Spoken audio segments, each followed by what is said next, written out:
48시간 안에 해협을 열지 않으면 발전소부터 초토화하겠다. 트럼프가 이란의 최후 통첩을 날렸습니다. 이란의 대답은 더 섬뜩했습니다. 우리 에너지 시설을 건드리면 중동의 미군 기지와 동맹국 인프라 전부를 불바다로 만들겠다. 지금 이 순간에도 카운트다운은 흘러가고 있습니다. 문제는 공습만으론 호르무즈 해협을 열 수 없다는 겁니다. 네타냐후는 공중전만으로는 혁명을 일으킬 수 없다. 지상군이 필수라며 미국을 압박하고, 트럼프는 어디에도 지상군을 보내지 않겠다고 선을 긋고 있습니다. 20년 전 아프간에서 10만 병력을 쏟아붓고도 처참하게 철수했던 악몽이 백악관을 짓누르고 있기 때문입니다. 과연 트럼프는 최후 통첩의 방아쇠를 당길 수 있을까요? 아니면 허세에 그칠까요? 48시간 뒤에 벌어질 일, 그리고 초강대국을 궁지에 몰아넣은 이란의 영악한 전략, 함께 알아보도록 하겠습니다. 세계 최강 미군이 좁은 바다 앞에서 진땀을 흘리고 있습니다. 트럼프 대통령은 지난주 소셜미디어에 분노를 쏟아냈습니다. NATO는 겁쟁이들이다, 기억하겠다. 미국 없이는 종이 호랑이에 불과하다며 동맹국들을 조롱했습니다. 무슨 일이 있었던 걸까요? 트럼프는 영국, 독일, 일본, 한국, 호주 등 핵심 동맹국들에게 호르무즈 해협에 군함을 보내달라고 요청했습니다. 전 세계 원유의 20%가 통과하는 이 좁은 물길을 함께 지키자는 거였습니다. 돌아온 대답은 냉담했습니다. 독일 총리실은 이건 NATO의 전쟁이 아니다라고 선을 그었고, 룩셈부르크 외무장관은 협박은 내가 원하는 게 아니다라며 일축했습니다. 일본 역시 호르무즈 해협 포위 계획은 없다고 못 박았습니다. 동맹국들의 논리는 단순합니다. 우리가 시작한 전쟁이 아닌데 왜 우리가 피를 흘려야 하느냐는 겁니다. 트럼프는 역정을 냈지만 속마음은 다릅니다. 미국 혼자서도 충분히 해협을 열 수 있다면 굳이 동맹국의 바짓가랑이를 잡을 이유가 없습니다. 문제는 압도적인 군사력을 가진 미국조차 이 좁은 바다를 뚫기가 쉽지 않다는 현실입니다. 왜 세계 최강 해군이 좁은 바다 하나를 못 뚫을까요? 호르무즈 해협의 지형을 들여다보면 답이 나옵니다. 해협 자체는 가장 좁은 곳이 겨우 34km, 서울 강남에서 여의도까지의 거리 정도입니다. 문제는 대형 유조선이 실제로 다닐 수 있는 항로입니다. 들어오는 배와 나가는 배가 각각 사용하는 항로폭은 고작 3.7km, 서울 한강대교 길이의 2배 남짓에 불과합니다. 이 좁은 골목에 수조 원짜리 항공모함이 비집고 들어가기엔 턱없이 좁습니다. 이란 입장에서 이 해협은 천혜의 요새입니다.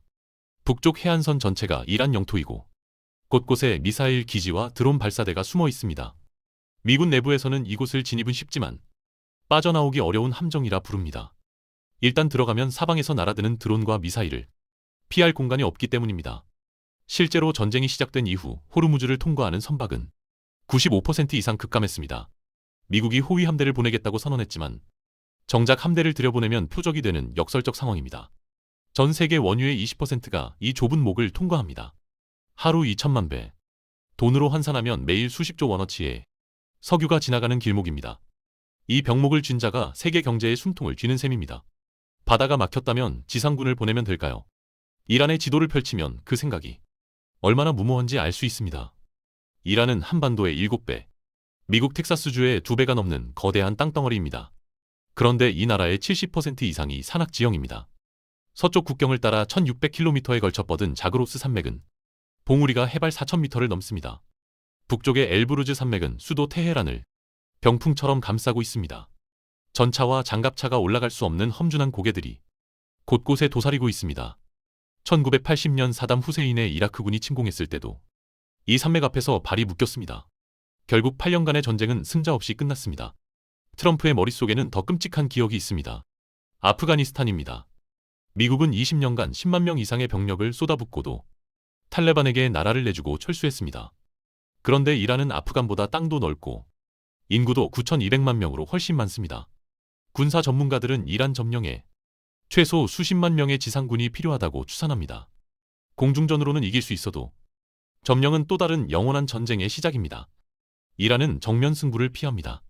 대신 가성비 전쟁을 택했습니다. 핵심 무기는 샤헤드 136 드론입니다.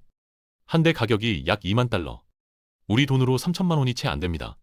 반면 이를 요격하는 미국의 SM-2 미사일은 한 발에 200만 달러, 약 28억 원입니다. 가격 차이가 거의 100배입니다.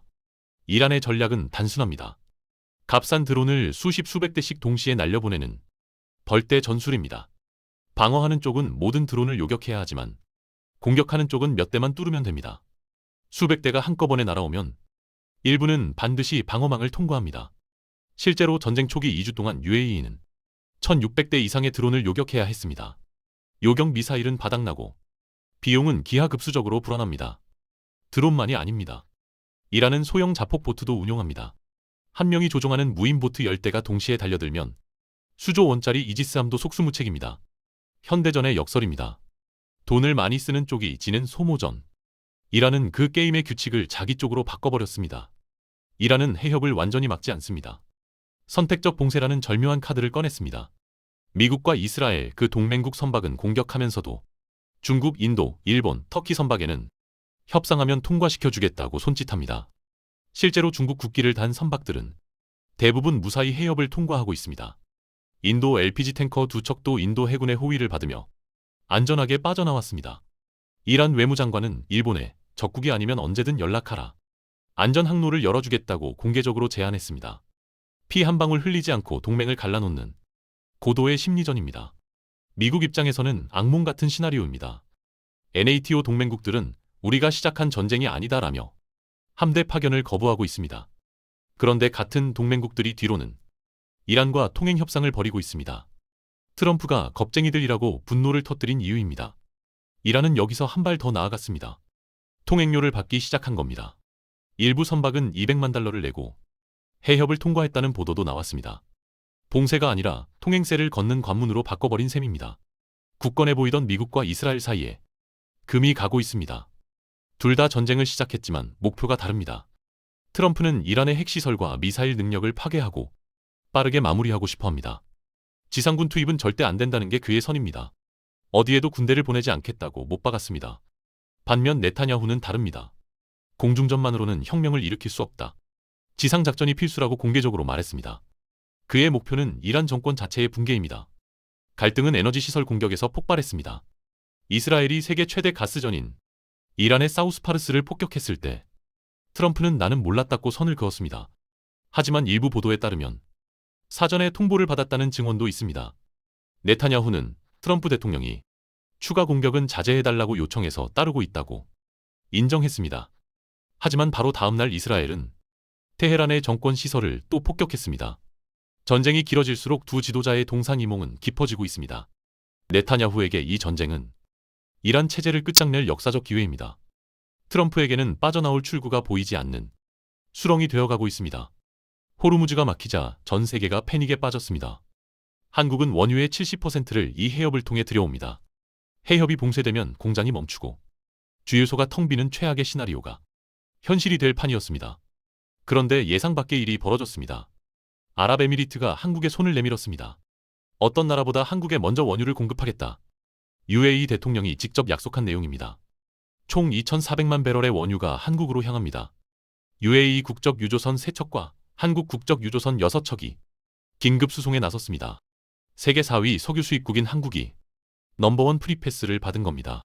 왜 UAE는 한국에 이런 특별 대우를 했을까요? 단순한 외교적 우호만으로는 설명이 안 됩니다. 그 배경에는 UAE 하늘을 지키고 있는 한국산 무기가 있습니다. 한국 대통령실은 이번 협정이 진정한 친구 관계의 증명이라고 했지만 그 이면에는 치밀한 전략적 교환이 숨어 있습니다. 무기를 팔고 석유를 받는다. 안보와 에너지를 맞바꾼 것입니다. UAE의 핵심 석유 시설 하늘에는 한국산 요격 미사일이 배치되어 있습니다. 천궁2, 우리말로 하늘의 화살입니다. 2년 UAE와 맺은 35억 달러, 약 4조 7천억 원 규모의 계약은 당시 한국 방산 역사상 최대 수출이었습니다. 현재 2개의 포대가 실전 배치되어 있습니다. 이번 전쟁에서 천궁2는 역사적인 순간을 맞았습니다. 이란이 쏜 탄도미사일을 실제 전투에서 요격한 겁니다. 한국산 방어무기가 해외에서 처음으로 실전 성과를 낸 것입니다. 일부 보도에 따르면 요격 성공률이 96%에 달했다고 합니다. UAE는 즉시 추가 물량을 요청했고 한국은 예정보다 앞당겨 요격 미사일을 긴급 공수했습니다. 사우디아라비아와 이라크도 같은 시스템 구매 계약을 맺었습니다. 이제 구도가 명확해졌습니다. 한국은 중동의 하늘을 지키는 방패를 제공하고 중동은 한국의 에너지 생명줄을 보장합니다. 무기 수출이 외화 벌이를 넘어 국가 생존의 보험이 된 셈입니다. 수조 원짜리 함대가 값싼 드론에 막히고 잘 만든 요격 미사일 하나가 국가의 에너지를 책임지는 시대가 열렸습니다. 앞으로 한국의 안보와 경제는 어떤 방향으로 나아가야 할까요? 여러분의 생각을 댓글로 남겨주세요. 복잡한 세상을 쉽게 읽어드리는 나우브리핑이었습니다. 오늘 영상이 유익하고 재밌으셨다면 구독과 좋아요 부탁드립니다. 다음 영상에서 뵙겠습니다.